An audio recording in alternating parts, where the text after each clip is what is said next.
Hi everyone, आज हम 16 महाजनपदों के बारे में डिस्कस करने वाले हैं। हमने लास्ट वीडियो में महाजनपदों का उदय, स्थिति और गणना के बारे में डिस्कस किया था। आज हम सभी 16 महाजनपदों को विस्तार से पढ़ेंगे। तो चलिए शुरू करते हैं इसकी समय सीमा से। महाजनपदों की शुरुआत 600 ईसा पूर्व में हुई थी तथा इसका अंत 340 ईसा पूर्व में हुआ था। इसकी संख्या टोटल 16 है, जो बौद्ध ग्रंथ अगुंतर निकाय और महावस्तु के अनुसार इसकी संख्या 16 निश्चित की गई है। यह प्राचीन भारत का मानचित्र है और प्राचीन भारत में दो ऐसे महाजनपद थे जो भारत के बाहर स्थित थे, कंबोज और गंधार, और एकमात्र ऐसा जनपद था जो दक्षिण भारत में स्थित था, जो अस्मक था, और यह विंध्याचल पर्वत श्रेणी के नीचे स्थित था। ज़्यादातर महाजनपदों की स्थिति यूपी और बिहार में मानी जाती है। अगर सबसे पूर्वी भाग की बात की जाए तो अंग हुआ करता था और यहाँ के राजा कर्ण थे। मगध सबसे शक्तिशाली शासक था, जिसने अवंती, वश और कुरु को मिला लिया था। इस पर कई शासकों ने शासन भी किया था। उत्तर की बात की जाए तो कुरु था। इसमें से दो ऐसे महाजनपद थे जो वज्जी और वश थे, जो गणराज्यों से मिलकर बने थे, जो छोटे छोटे राज्यों से मिलकर बने थे, उन्हें गणराज कहा जाता था। अवंती 16 महाजनपदों में एक महत्वपूर्ण जनपद था। इसकी दो राजधानियां थी, उत्तर में उज्जैनी, दक्षिण में महिष्मती थी। इन दो राजधानियों के बीच में एक नदी बहती थी, नेत्रावती। अवंती की स्थिति आधुनिक मालवा क्षेत्र में मानी जाती है। यहाँ के शासक हाय्य वंश शासक था। यहाँ के प्रमुख नगर कुराड़गढ़, मकरगढ़ एवं सुदर्शन थे। यहाँ के सिक्के कुछ इस प्रकार के थे। यहाँ के इतिहास के बारे में अगर बात की जाए तो महावीर स्वामी तथा गौतम बुद्ध के समकालीन यहाँ के शासक चंड प्रदोत था। अब दूसरा जनपद आता है अस्मक। अस्मक को अस्सक भी कहा जाता था। अस्मक की स्थिति आधुनिक महाराष्ट्र में मानी जाती है। यह एक ऐसा महाजनपद था जो विंध्य पर्वत के दक्षिण में स्थित है। यह गोदावरी और नर्मदा नदियों के बीच भी स्थित था और इसकी राजधानी पोतन थी। इसका संघर्ष हमेशा अवंती के साथ था। धीरे धीरे यह अवंती के अधीन भी हो गया था। अब हमारा तीसरा महत्वपूर्ण जनपद अंग है।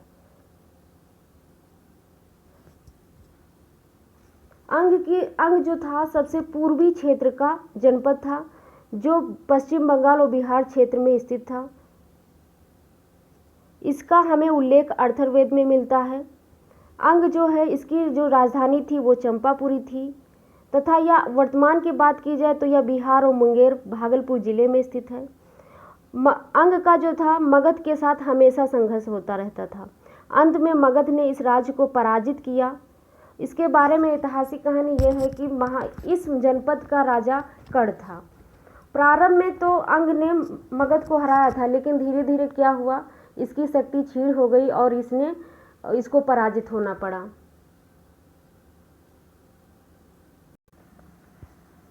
अब हमारा चौथा महत्वपूर्ण जनपद कंबोज है। कंबोज की राजधानी हाटक थी तथा इसका दूसरा नाम राजापुर भी था। कंबोज जो था ये आधुनिक भारत के बाहर स्थित था। कंबोज गंधार और कश्मीर के उत्तर में स्थित था तथा पामीर के पठार के पश्चिम में था, और यहाँ का जो प्रदेश था एक बदस्का प्रदेश था। कंबोजों के बारे में अगर इतिहास के बारे में जाना जाए तो महाभारत के अनुसार अर्जुन ने अपनी उत्तर दिशा की दिग्विजय यात्रा के प्रसंग में दरदरों या दर्दिस्तान के निवासियों के साथ कंबोजों को भी पराजित किया था। महाभारत में कर्ण ने राजपुर पहुंच करके कंबोजों को जीता, जिससे कंबोज का एक नया नगर बसाया। अब हमारा पांचवा महाजनपद काशी है। काशी भारतवर्ष की सर्वप्रधान नगरी थी। काशी की राजधानी वाराणसी थी। वाराणसी वरुणा और काशी नदियों के संगम पर बसी थी। जैन तीर्थंकर पार्श्वनाथ के पिता अश्वसेन काशी के राजा थे। काशी का कौशल के साथ हमेशा संघर्ष रहता था। गुत्तिल जातक के अनुसार काशी 12 योजन में विस्तृत थी। अब हमारा छठा महत्वपूर्ण जनपद कुरु है। कुरु की राजधानी इंद्रप्रस्थ थी, जो आधुनिक दिल्ली में स्थित है। जैनों के उत्तराध्ययन सूत्र में यहाँ के इक्ष्वाकु नामक राजा का उल्लेख मिलता है।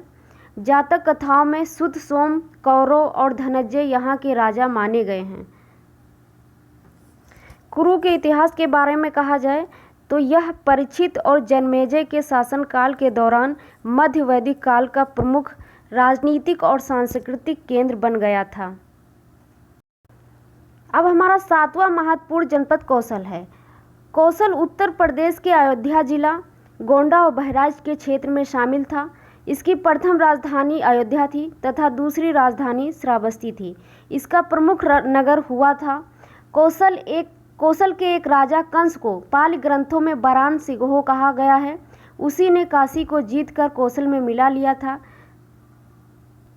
कौशल के अगर इतिहास के बारे में कहा जाए तो कंस यहाँ का शासक था, जिसका संघर्ष निरंतर काशी से होता रहा और अंत में कंस ने काशी को अपने अधीन कर लिया।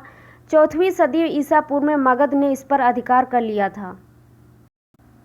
अब हमारा 8वां महत्वपूर्ण महाजनपद गांधार है। गांधार का विस्तार पाकिस्तान का पश्चिमी क्षेत्र तथा अफगानिस्तान का पूर्वी क्षेत्र और कश्मीर का कुछ भाग था। गांधार की राजधानी तक्षशिला थी। गांधार के प्रमुख नगर पुरुषपुर, आधुनिक पेशावर तथा तक्षशिला था। गांधार का मुस्लिम आक्रमण के कारण पतन हो गया था। गांधार के अगर इतिहास के बारे में कहा जाए तो महाभारत काल में यहाँ के राजा शकुनी थे। धृतराष्ट्र की पत्नी गांधारी यहाँ की राजकुमारी थी, जिसके नाम से गांधार नाम पड़ा। अब हमारा 9वां महाजनपद चेद है। चेद की वर्तमान स्थिति बुंदेलखंड का इलाका है। इसकी राजधानी शक्तिमती थी। यहाँ के राजा शिशुपाल थे। चेद का इतिहास महाभारत काल में शिशुपाल चेद का राजा था। महाभारत के युद्ध में चेद पांडवों के पक्ष में लड़े थे। हमारा 10वां महत्वपूर्ण जनपद वज्जी था या व्रज्जी था। यह 8 गणतांत्रिक कुलों का संघ था। वज्जी उत्तर बिहार में गंगा के उत्तर में स्थित था। वज्जी की राजधानी वैशाली थी।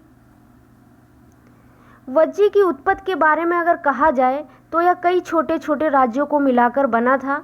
वज्जी के गणराज्य बनने के बाद इसका राज्य का संचालन अष्टकुलों द्वारा होने लगा था। हमारा अगला महत्वपूर्ण महाजनपद वत्स या वंश था। वत्स का विस्तार उत्तर प्रदेश के प्रयाग या आधुनिक प्रयागराज के आसपास केंद्रित था। वत्स की राजधानी कौशांबी थी। वत्स के अगर इतिहास के बारे में कहा जाए तो महाभारत के युद्ध में वत्स लोग पांडवों के पक्ष में लड़े थे। काशी के प्रभाव से पृथक वत्सों का इतिहास कुरुवंशी नीचसु के प्रभाव से आरंभ हुआ था। अब हमारा अगला महत्वपूर्ण महाजनपद पांचाल था। पांचाल 2 भागों में बटा था, उत्तरी पांचाल तथा दक्षिणी पांचाल। उत्तरी पांचाल की राजधानी अहिच्छत्र थी तथा दक्षिणी पांचाल की राजधानी काम्पिल थी। पांचाल का विस्तार पश्चिमी उत्तर प्रदेश में था। ब्रह्मदत्त पांचाल देश का एक महान शासक था। पांचाल के अगर इतिहास के बारे में बताया जाए तो पांचाल की सत्ता पांडवों के ससुर तथा द्रौपदी के पिता द्रुपद के पास थी। कहा जाता है कि पहले द्रुपद तथा पांडवों और कौरवों के गुरु द्रोणाचार्य के बीच घनिष्ठ मित्रता थी, लेकिन कुछ कारणवश दोनों में मनमुटाव हो गया, फलतः दोनों में युद्ध छिड़ गया। अब हमारा अगला महत्वपूर्ण महाजनपद मगध था। मगध महाजनपद दक्षिण बिहार के पटना व गया जिलों में स्थित था। मगध की प्रारंभिक राजधानी राजगीर थी तथा गिरिब्रिज के नाम से भी जानी जाती थी। मगध सबसे शक्तिशाली महाजनपद था। मगध पर कई राजवंशों ने शासन किया, जैसे हर्यक वंश, नंद वंश तथा मौर्य वंशों ने। मगध के अगर इतिहास के बारे में कहा जाए तो भगवान बुद्ध के पूर्व बृहदत्त तथा जरासंध यहाँ के प्रतिष्ठित राजा थे। मगध ने कौशल, वत्स व अवंती को अपने जनपद में मिला लिया था। अब हमारा अगला महत्वपूर्ण महाजनपद मत्स या मच्छ था। मत्स एक राजस्थान का जनपद था। मत्स की राजधानी विराटनगर थी। मत्स्य का अगर विस्तार के बारे में कहा जाए तो राजस्थान के जयपुर, भरतपुर, अलवर के क्षेत्र आते थे। मत्स्य के अगर इतिहास के बारे में कहा जाए तो मत्स्य राजस्थान का एक जनपद माना जाता है। जयपुर अलवर के आसपास के क्षेत्र को कवर करता था। यह महाजनपद यमुना नदी के पश्चिम में और कुरु राज्य के दक्षिण में था। मत्स्य के बारे में एक और रोचक चीज़ थी कि यहाँ के लोग बहुत ईमानदार हुआ करते थे। हमारा अगला महत्वपूर्ण महाजनपद मत्स्य या मच्छ था। मत्स्य राजस्थान का एक जनपद था। मत्स्य की राजधानी विराटनगर थी।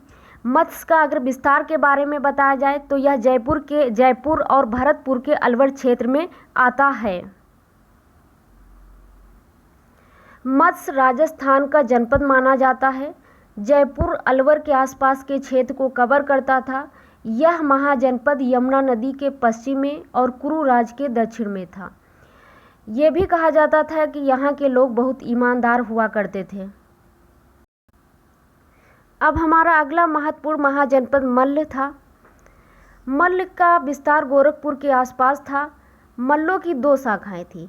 एक शाखा की राजधानी कुशीनारा थी जो वर्तमान में कुशीनगर में स्थित है।